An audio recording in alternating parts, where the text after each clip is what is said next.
Greetings sailors and welcome back to World of Warships and the new patch, and instead of Halloween themed special operations stuff we instead have returned to Star Trek. And I'd already bought some of the Star Trek stuff, but even if you hadn't, well, you get to play them in this new mode, or at least versions of them, because they've done things a little bit differently. There are like event modules for you to unlock. There's also two new Star Trek themed ships which for some reason aren't actually part of the event. One's Voyager themed and the other is supposed to be Borg themed, although I don't think the Borg themed one, to be honest, works all that well. I might as well bring them up and show them. There's no reason not to.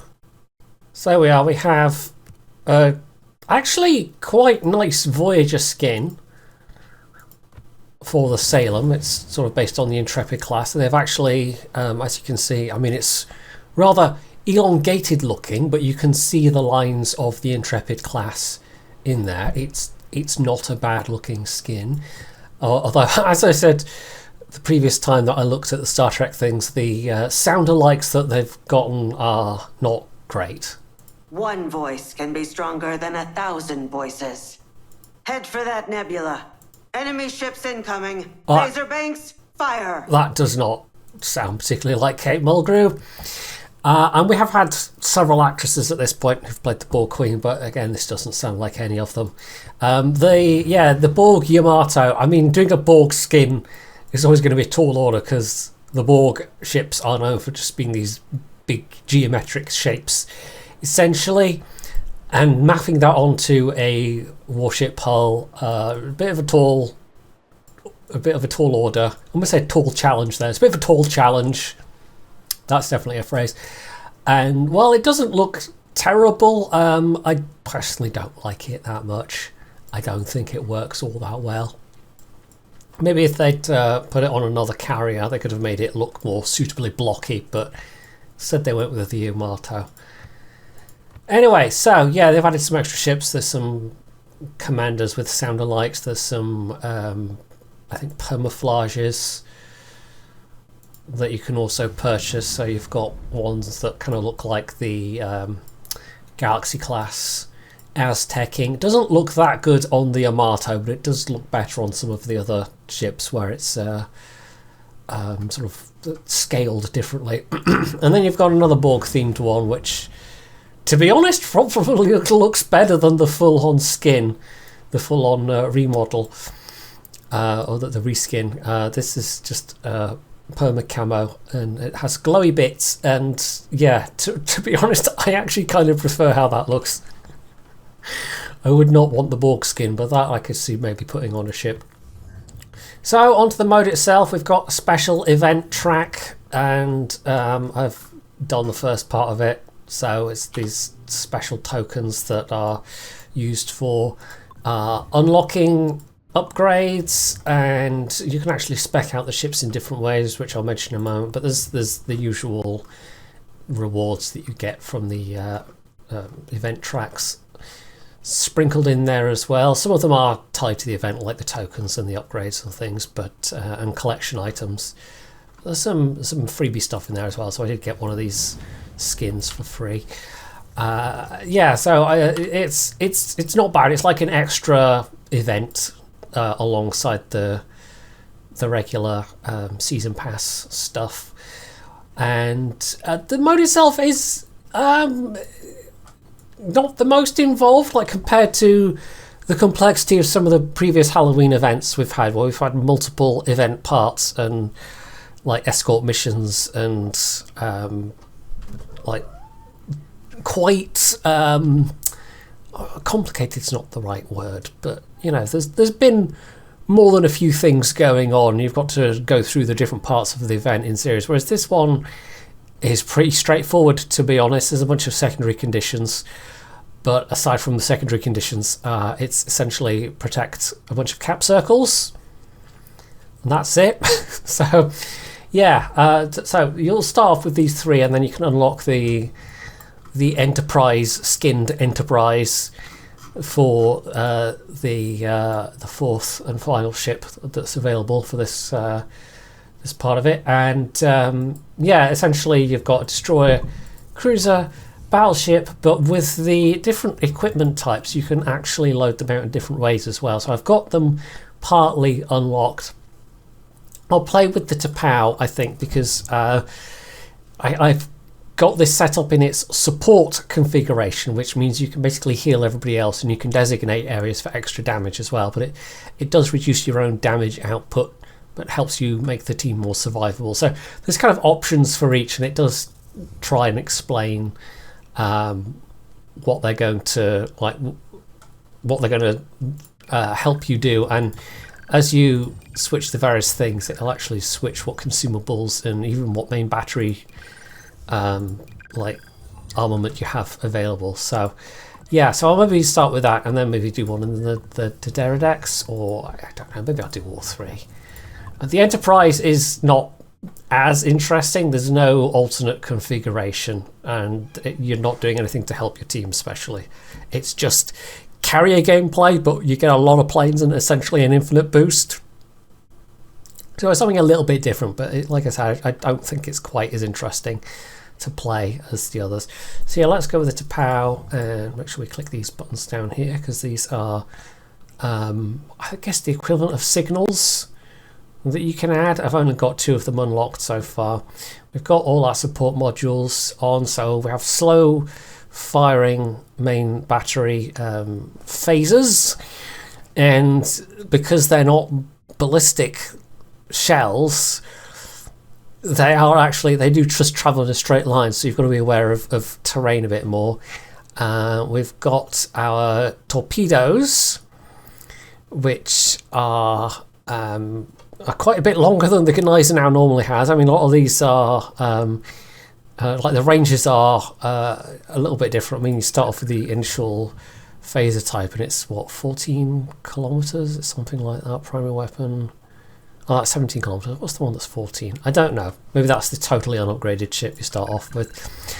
But yeah, your secondary battery can actually fire up to 20 kilometers, and even the Tokdush, I'm probably mispronouncing, but you know, who among you, how many among you are fluent Klingon speakers? I bet it's not that many. But even this has like 17 kilometer secondaries, and given that it's based on the Fiji, it's slightly silly. But yeah, so this is set up so that I can help my teammates with healing them at various times.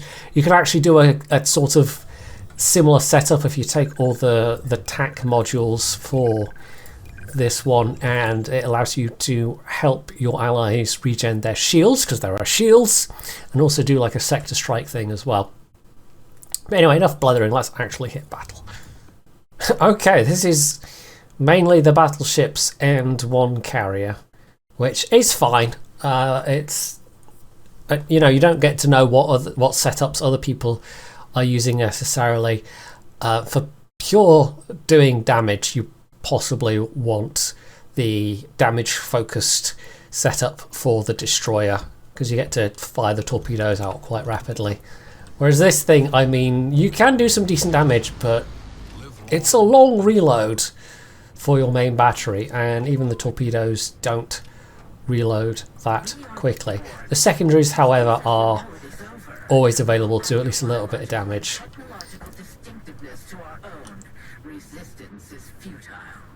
Okay, it's sort of Borgish, but it's not the proper grating atonal sort of Borg voice. So whatever was part of the contract, they got their own, you know, they hired whoever to do the voice work rather than it being provided by Paramount. Anyway, we've got mostly cruisers, enemy cruiser types. That cog indicates that one will drop a boost, a power up when it dies, and one of the secondaries, which is annoyingly slightly blocked by the team lineup, is to collect 4 of those, although there will be more than 4 available. Let's slow down a little bit so I get a clear shot, because if I didn't, I'd be hitting my ally instead. So yeah, pew pew, lasers. Or phasers, to be more technically correct. So that's that down. I don't know if there's any accuracy buff to the secondaries. I don't know if they're normal accuracy exactly, but yeah. That guy's firing. So that's what the kind of photon torpedoes look like, whereas mine will skim out over the water. So that's like the default torpedo option. So we have to defend all of these areas, and you actually get notified where the spawns are, so you know where things are going to be coming from. Yeah, this reload is quite a bit on the slow side. We do get a consumable that will speed it up though, if we need it. Sometimes you get a bunch of stuff in front of you at once, and it's quite useful to be able to shave off like half the reload time. So there we go, there's the planes.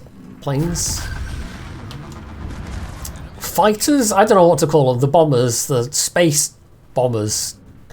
Technically, I mean, I think in DS9 we did finally see them. Technically, Starfleet does have like space fighters and bombers and things. You never really got a chance to see them outside of the Dominion War. In fact, I don't even know if they had them before the Dominion War. They seemed like quite a specialised thing. Like when they were first fighting the Jem'Hadar, I think is the first time we got to see those. Anyway, we can put the boost on over there. We also got stuff coming from the south. Basically, it's not like game over if you fail to protect the key areas, or all of the key areas. You just lose points. I'm not sure what happens if all of them get captured. That's never actually happened. But yeah, it's possible to do all of the everything except for some of the secondaries, and the secondaries can then flip and become primary conditions, and you'll need to like kill one more ship, or heck, it can even be that you just get to the point where the timer goes to 0, and so long as somebody's left alive and you've done the primary condition, that's it. That counts as a win.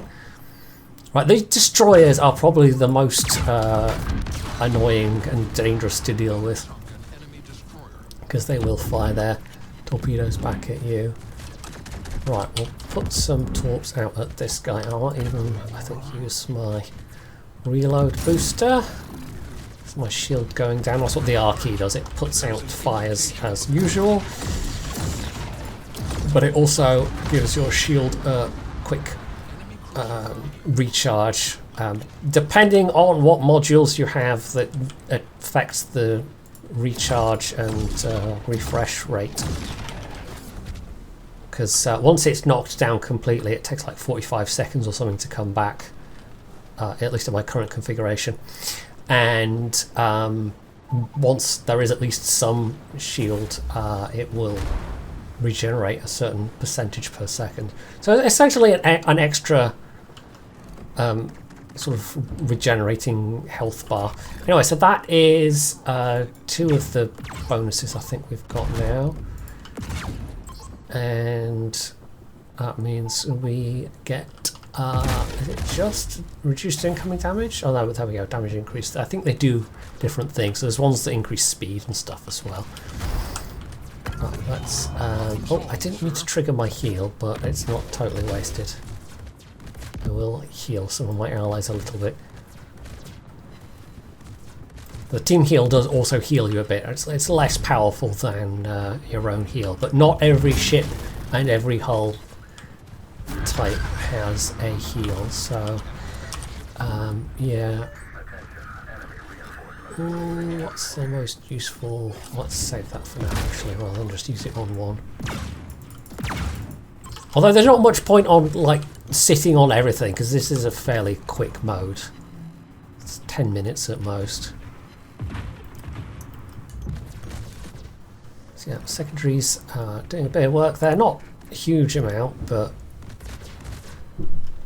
they still, I mean, they sort of look like little phaser blasts or whatever, but they're still following a ballistic trajectory, so they're clearly supposed to be actual projectiles still, rather than my phasers pew pew. I don't know if the microphone's picking that up, but yeah, one of the things I was going to mention, and I kind of mentioned just now actually, those of you who saw a community post, well, it was definitely well over a month ago at this point, but basically saying that Percy, the foster cat that I did have, went off to a new home and is actually with another cat. There's an older couple elsewhere on the island. There was Percy and another older cat at the same time that both went up for adoption, and this couple decided they were going to have them both. So Percy's gone off and he's got a friend who will hopefully be more receptive to oh, they missed Percy than Samuel was. Samuel was not especially interested in being friends. Well, history's sort of repeating itself, because not only do I have another I'm going to use another one of those heals. It's going to be a selfish one just for me. Not only do I have another foster cat, but once again, yeah, they're really trying desperately to be friends with Sam, and Sam's just not having any of it.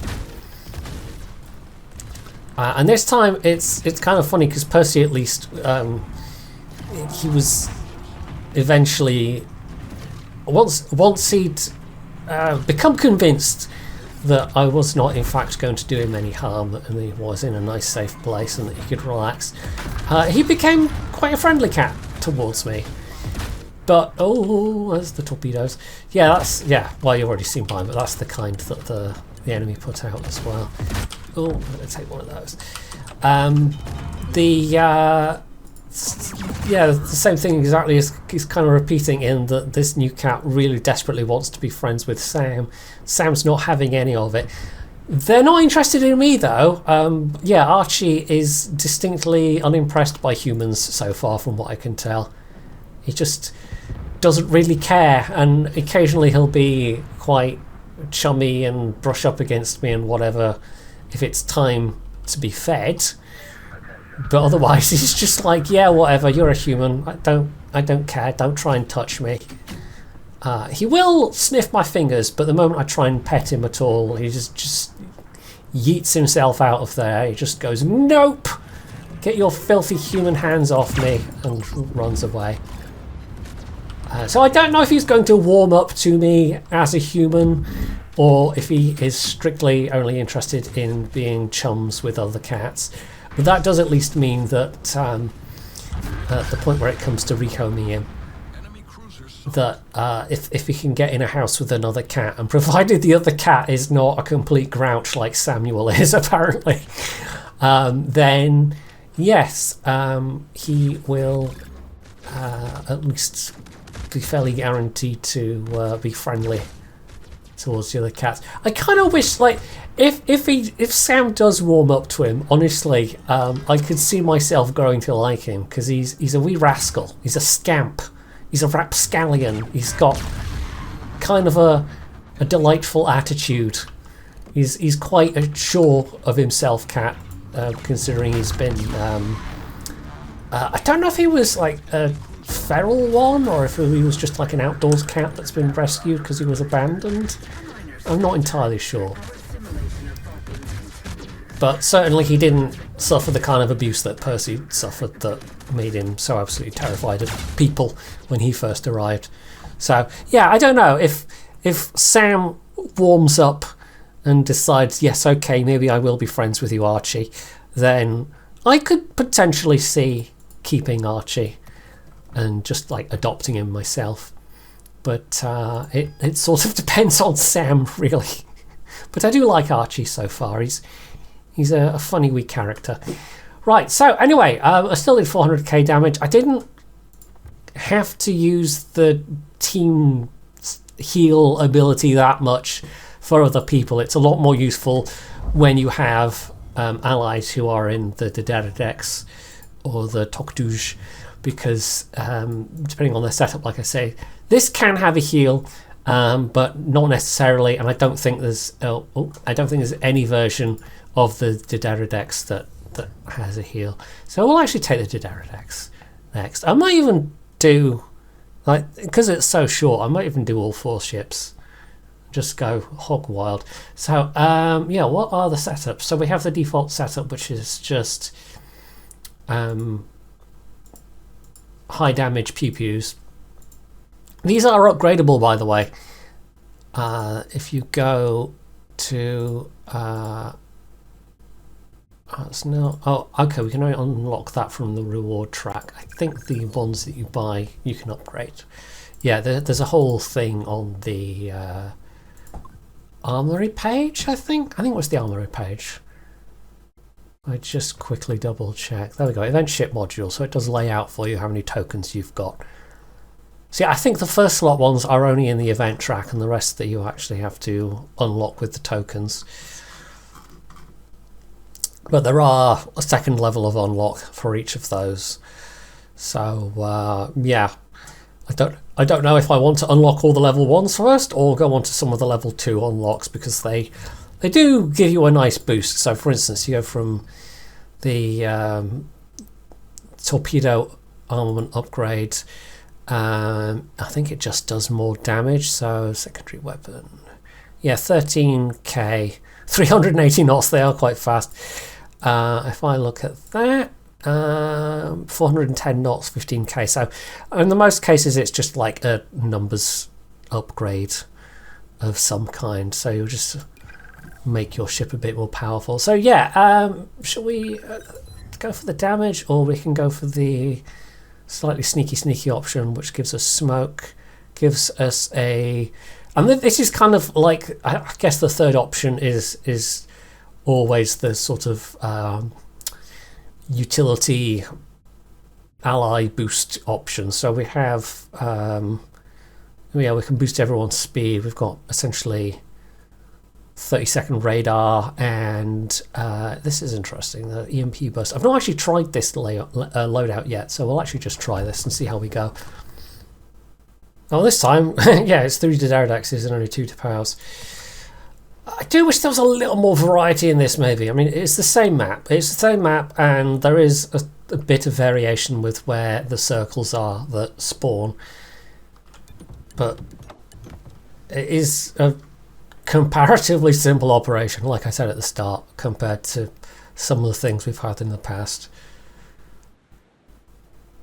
I suppose with it only being a fairly short operation, it's easy enough to sit down and grind it. And you are getting credits and whatnot from it as well.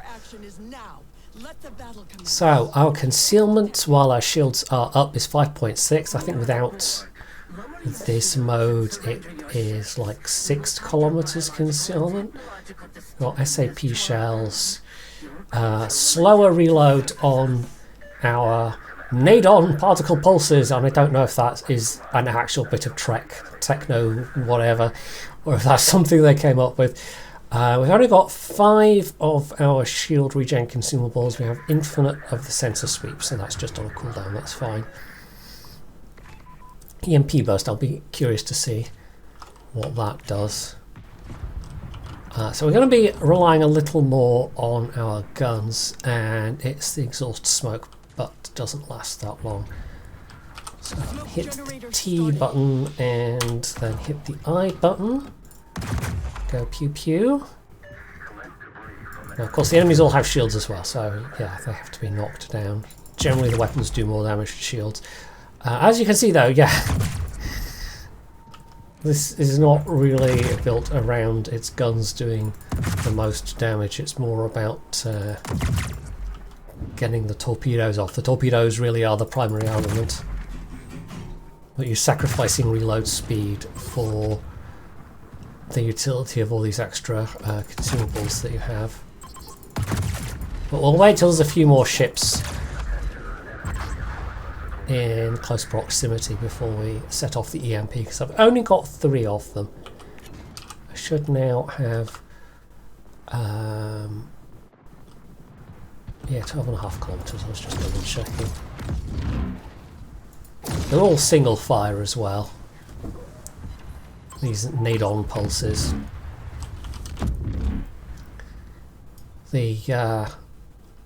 other type of torpedo that you saw where it sort of fires out the top of the ship.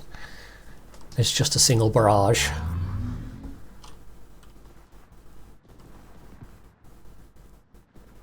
So we have I forget where the other one was. Was it down there? It was down there somewhere, wasn't it? I wonder if I'm going to get this to pick up. Yeah, there we go. Don't know if that gets me any extra like XP or credits or anything, but anyway, it's my ribbon. Mwahaha. I don't know why I mwahaha there. There really wasn't any point to it, but hey, whatever. Right, let's head down here and protect the J cap. Okay, there isn't even an A cap. We've got a B cap, a C cap, G cap, a J cap, and an I cap. If I had to guess, it's because they've got all of the like A to J or K or whatever, and it's just whichever ones become active. I suspect that's why it's not the usual contiguous letters. There we go. We've sunk an enemy destroyer. 48k, that's not terrible so far. We've got another launcher and then we'll go for that. Ship over there. That should be enough damage to knock down. Oh, no, okay, not really. I was hoping to get some actual damage, but we've essentially almost knocked down the shields. Okay, the next spawn's going to be down here as well, so we can use our thingamy. Oh, well, actually, no, let's not go for that pickup. Let's head back more towards the beam cap. The sound effects are fairly on point, I have to say. Quite enjoy the pew pew sounds. Although I don't know if any of those are truly new or if they've just reused and tweaked ones from past space events.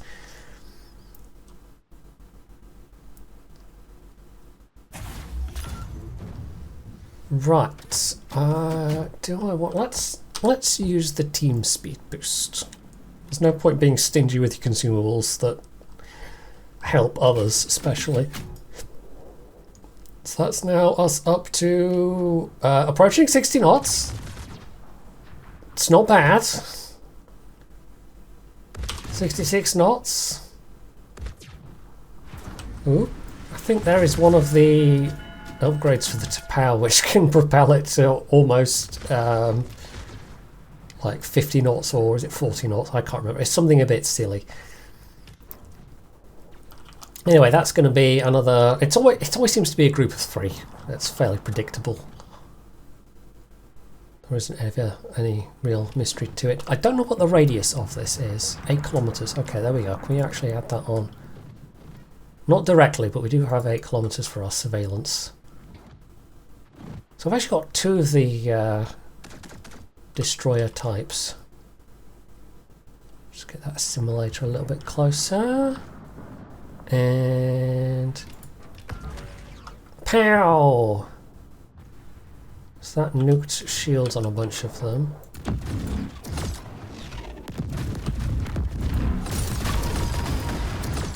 Oh, there's another group there. That's not so great. Let's use one of those. Let's use our radar. Ooh. And also just want to use a spook. Dump out those. Pew pew pew pew. That's the ship dead. Well, slightly far away enough to not get spotted. There's no regular captain's skills or anything like that, sadly. You can't earn any Captain XP. I suppose it's a way of managing the variables and making it just so that they can balance everything around the ship setup without having to also then faff around with that and the potential of captain skills on top of that. Right, we're doing all right so far. Couple of minutes left. I need to kill 5 more ships. I could take a risk and try and get that. Pick up there. Shields are back up. I do have that. I've got some torpedoes.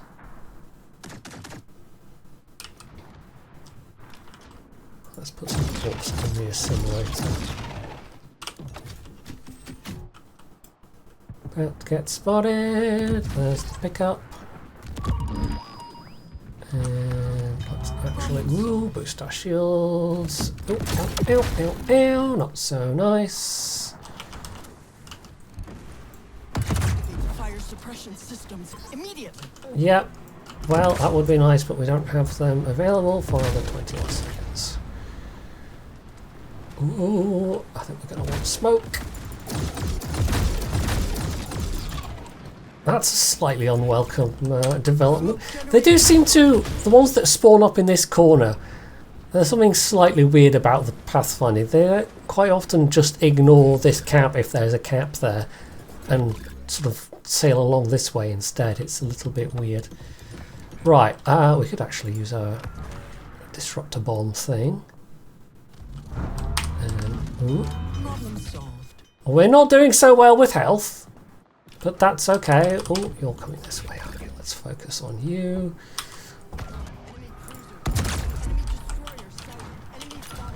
Another 12 seconds before we get any torpedoes back.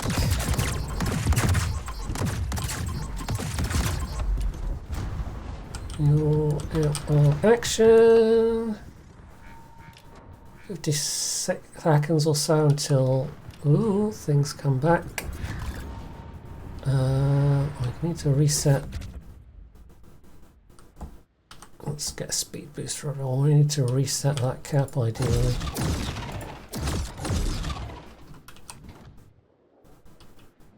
I've got myself a little bit boxed in here, but also if I do die, it's not that big of a deal. We are pretty close to winning this. Ooh. You don't have a lot of shields in this configuration, or you just don't generally with a destroyer, but it doesn't mean at least when you hit the R button it tends to regen your entire shield for what little it's worth. Right, that one's not bothering to cap either, it's just coming through to this side.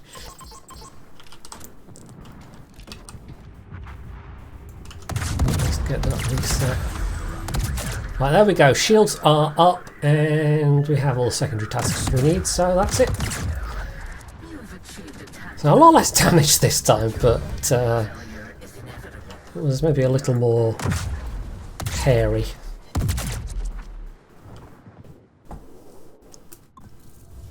So let's now go for the cruiser. I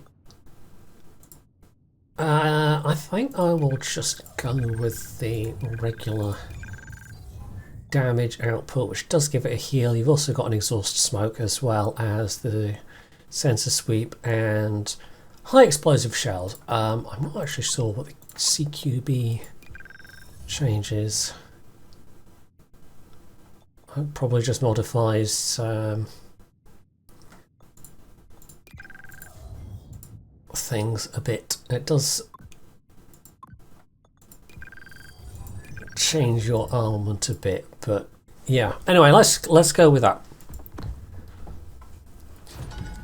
The nice thing with the way they've done it is you don't have to pick all of one type of module. You can mix and match if there's a particular kind of weapon that you prefer. Certain changes are tied to certain modules, so you don't have to go the full support setup if you don't want to. Well, let's pew pew some of these early spawns.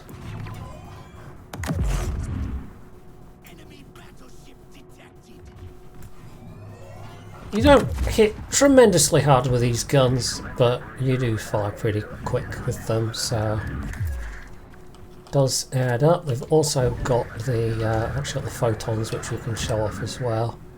So it's kind of like the submarine ping. You'll have seen it in passing, and then after you've done that, you fire off the volley of torpedoes, which home in, or in this case, smack into an island. Right, that was actually allied phaser fire. That's somebody using the phasers. We've got the next set of spawns coming in.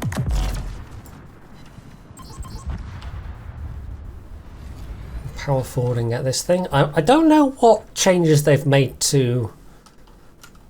Like, I don't know how relevant armor is in this particular mode. And how they've made things different with the different shell types and the laser types.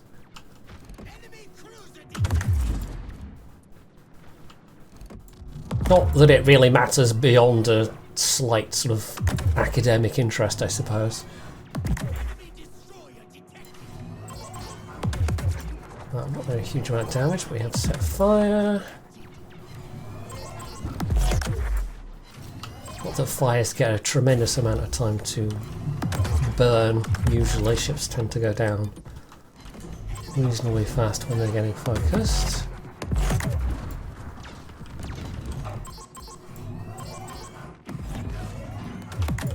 You'd think the nature of the Borg and like past events that they've done where they essentially spawn in boss ships,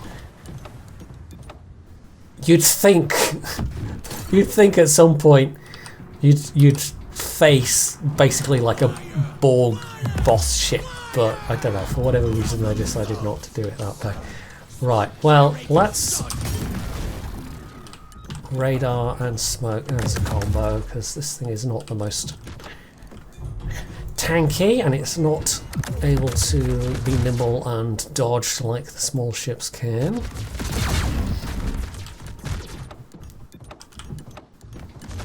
Let's hit that disruptor.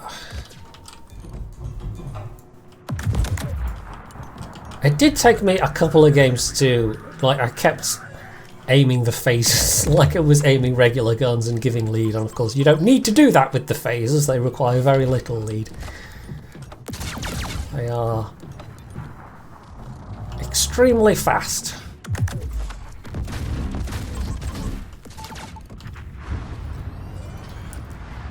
Honestly, I mean, with this whole thing, it's now kind of making me hope that at some point in the future, there's going to be a 40k TV show with Henry Cavill. I think that's like, if you somehow hadn't heard about that being a thing, then I don't know, you've been living under a rock. But we've had 40k stuff in the game. If they ever do another sci-fi event mode, I hope we get a 40k event mode where it's kind of based on the ship combat in that setting. It's just basically giant broadsides, having to maneuver around and get big broadsides of your macro cannons.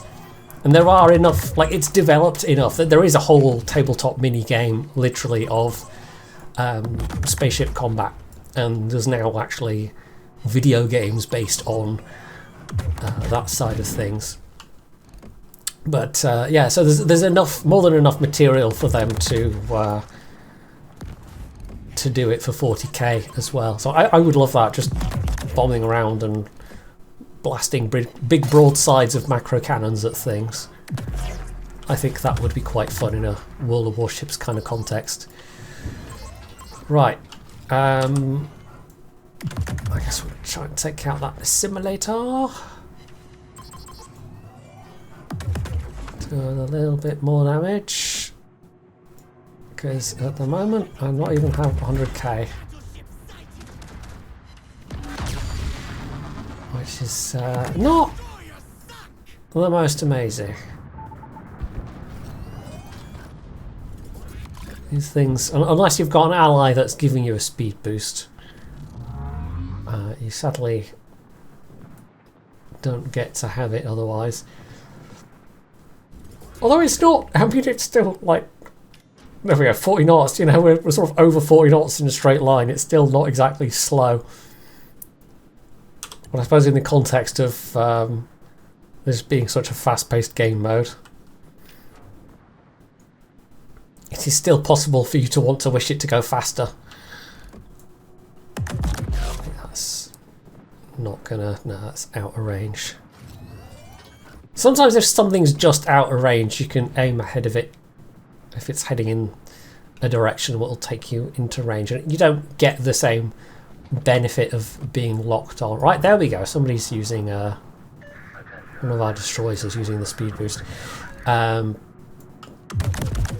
yeah, that wasn't headed. It was at too oblique of an angle.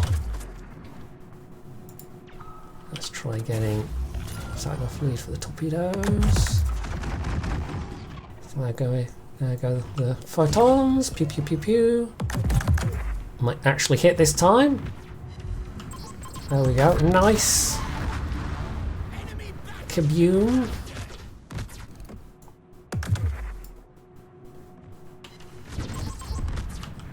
The photons, unlike the I forget what they're called now, the thingamy charges, sort of based around the regular torpedo launchers. Some of the ships, if they've got, I think it depends on the hull, but you can basically shoot out 2 volleys simultaneously. But yeah, you don't get the same benefit as sort of regular torp launchers in terms of being able to pew them out both sides. You just fire them all at once and that's it until they reload again. See, I think this will probably be another 5-star. 2 minutes to go. I've barely reached 200k damage. I think I'd quite like to try this with the middle set of options. See what those are like.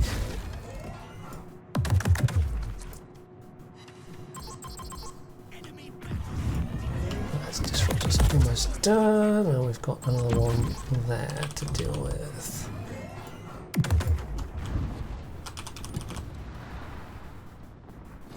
They are in the eye cap, but they tend to if there's a cap there, even if they go for it, they don't sit in it and try and cap it usually. They just go through it. So I don't know. I don't know if that's intended behaviour or not. Ooh, I'm gonna take one of these, I think. Ouch. Right, let's actually get the shields up. We're not on fire, but nah, I used it anyway. 50 seconds.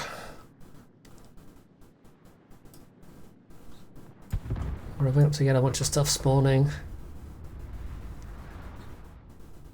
The field smoke is fine if you've got somebody to spot for you, but yeah, I'm not sure I necessarily do right now.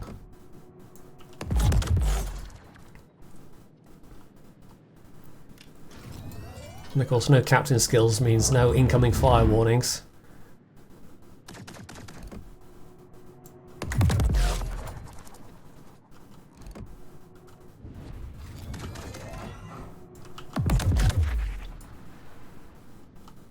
Ten seconds, got this one in the bag, and I think we have done all the secondaries we need to do, so that should be it. That's another 20 tokens. Can either unlock the remaining ones I've not done or upgrade something. I think I'll just unlock the ones I've not done. Not that it's going to be any use for the video, because the last one left to do is in fact the CV, and we'll just do that for completeness' sake more than anything else. This is, funnily enough, the skin I probably like the most. It's also the most fitting, given that it's an Enterprise with an Enterprise skin.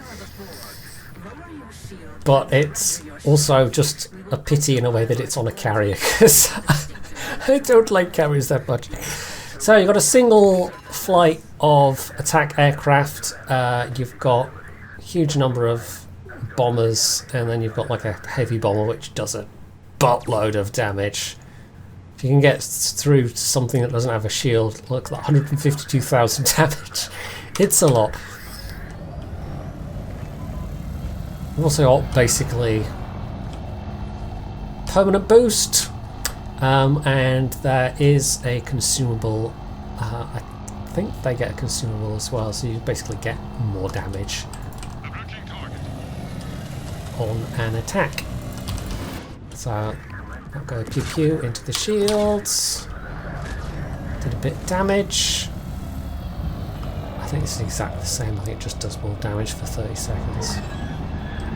This one might be more useful because you could potentially have multiple drops within those 30 seconds. So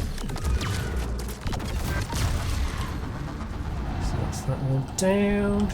These ones are actually probably the most useful squad because you can knock down a shield with them and then do some damage afterwards, whereas with the single strike of the attack squadrons, if they've got shields up, then you're either hanging around waiting for the shield to come down if you want to do some actual damage to the ship, or you just hit the shield and let your allies reap the rewards. That's that down. Let's head up in that corner. Sadly, this isn't Graf Zeppelin style, and you get a buttload of super accurate secondaries going on. That maybe would have made it slightly more fun to bomb around in, but as it is now, it really is just all about the planes. Right, taking about half the shields off that one. I wonder if it's worth... Let's get the heavy one up. So when it takes the shield off that battleship, the Disruptor, I can Disruptor 1, I can actually then basically one-shot it with this thing. It's a little bit ridiculous. Go on, take the shields, take the shields. Because the excess damage does not carry over if I drop now on the shield. It will easily nuke the shield. It won't do any actual damage to the ship itself, making it therefore a complete and utter total waste. But there we go. Oh, no, never mind, someone else hit it. But let's go for it anyway. Let's see what the effect is. It drops super close as well. Total overkill, but there we are, never mind.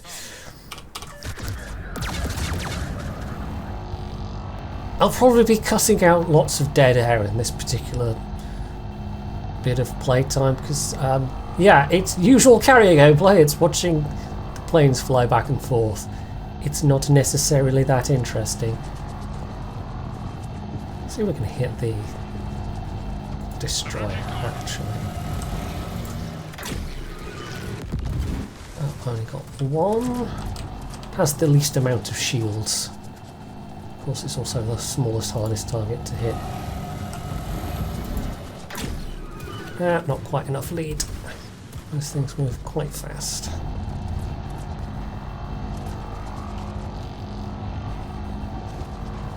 Somebody's secondary's peppering it already. And that was actually slightly too much lead. Never mind.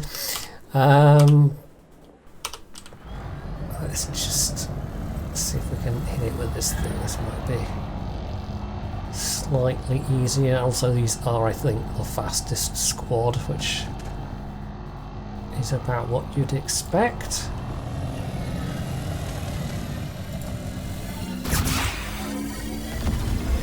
That moved most of the shield.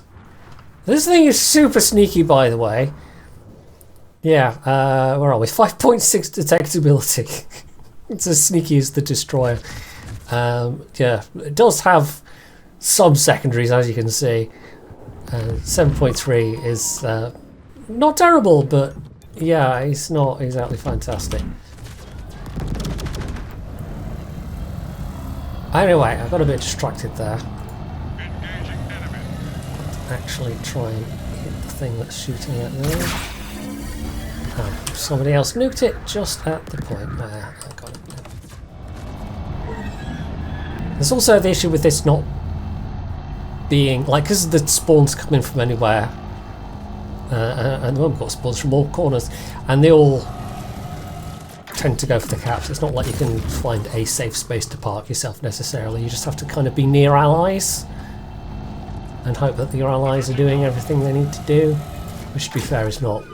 Right, this is not a super complicated mission, like I've said, and I've not failed it yet. I've had a couple where we only got like 2 or 3 stars, but I think the majority of these have gotten 4 or 5 stars. And I think obviously it's going to make a difference whether people have their ships upgraded or not as well. Just because the upgrades are straight upgrade to your effectiveness. We've not used any of our consumables yet. I should do that really. Next flight of bombs I put up, I'll use the damage buff.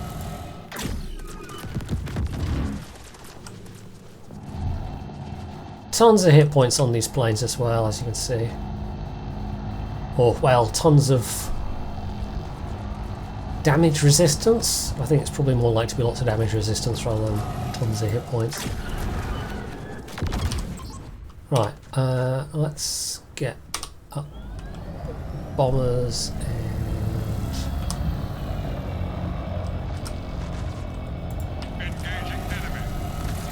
damage increase. 21k, that's a reasonably big hit. So someone's going to finish that off. I might as well go for it while I've got the... I'm not going to get to somebody else in time before the damage goes down again. Well, there's me being pinged. Even though you've got basically as many shields as you have hit points pretty much, if they focus you, you do tend to just get obliterated fairly fast. Doesn't make that big of a difference. Just have to not get shot. You have to go up to the AI and ask it politely, please Mr. AI bot, don't shoot me.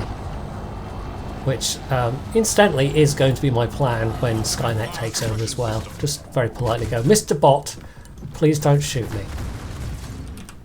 Right, if I don't know, leap around that island. I'm taking a bit of a hit here, but it's fine. Right,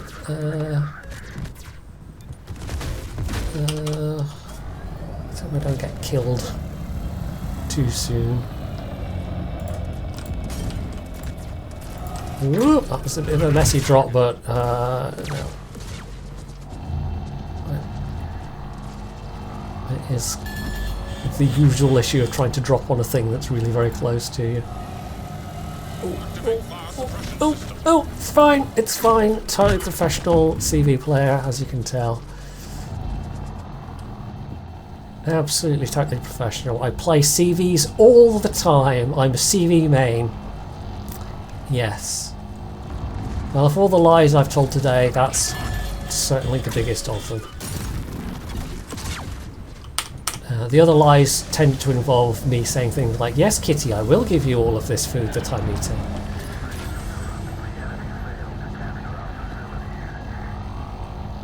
Oh, I didn't get to use a final photon thing. But anyway, another 5-star. So, even though we were getting a bit hammered at the end there, even if I'd been stunk, doesn't really matter. Can we get there in time? Boom! There we go. just as it ended. So there we are. That's the Star Trek event. It's fine. And it's nice to have something that's not just a retread of the previous Halloween events. I mean, it's not really Halloween themed at all. But it's also it's a little bit repetitive and it's a little bit simple. So we'll see if the rewards for the grinding ultimately end up being truly worth it. I can't even remember offhand, what does the collection get you? It's an assimilated permaflage. That's it. And some patches. I mean, the patches are kind of cool, to be honest. I could see myself using one of these nerdy patches. But it's like, if you've chosen to ignore this, then fair enough. I don't think there's that much in here that's like, there's some days of premium, some flag containers. What have we had so far? A bit of free XP, a bit of coal. Yeah, it's not like there's anything in here that is going to be super amazing. A bit of steel there. Bit more steel, bit more steel. So if you absolutely wanted some steel, I suppose it's worth grinding through, but you might just lose patience and get bored with it, which would absolutely be understandable. Anyway, yeah, I think that's all there is to be said about this. It's Star Trek. It's a Star Trek tie-in for Halloween, because Halloween is Star Trek now, apparently, according to Wargaming, who are the authority on all things, as we know. So, yeah, happy Star Trek, everyone. I hope you had lots of Star Trek treats. Yeah, that's a thing. Not really. I'm going to finish now, I think. Hopefully you've enjoyed this, and if you have, you can do all the usual things down underneath the video. And of course, as always, stay tuned for more.